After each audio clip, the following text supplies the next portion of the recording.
আপনরা আছে বা বয়োবৃদ্ধ আছে, অসুস্থ আছে, তারা বাড়িতে বসে এর মধ্যে শুনবে, তাদের জন্য একটা মসজিদ একটা সুব্যবস্থা করেছেন। কিন্তু আমরা যারা যুবক আছি, শক্তিশালী আছে, আমরা এই মজলিসে আসবো। মজলিসে আসার দ্বারা ফায়দা বেশি পাওয়া যাবে, এগুলো ঠিক কিনা ভাইজান?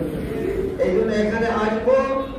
এবং যারা এখনো আমরা ভর্তি হই না এখানে, কারণ এখানে আসলে ভর্তি হওয়া যাবে। আপনি বাড়িতে বসে লাইভে শুনলেন, কিন্তু আপনি তো ওখানে ভর্তি হতে পারতেছেন না।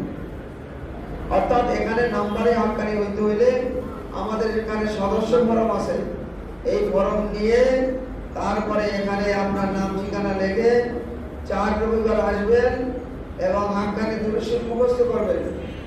হাক্কানি দুরূদ শরীফ মুখস্থ করার পরে আপনার এখানে 4 রবিবার আসার পরে আপনার নাম এখানে লেখা হবে এবং প্রতি রবিবার এসে এখানে হাজিরা দিবেন।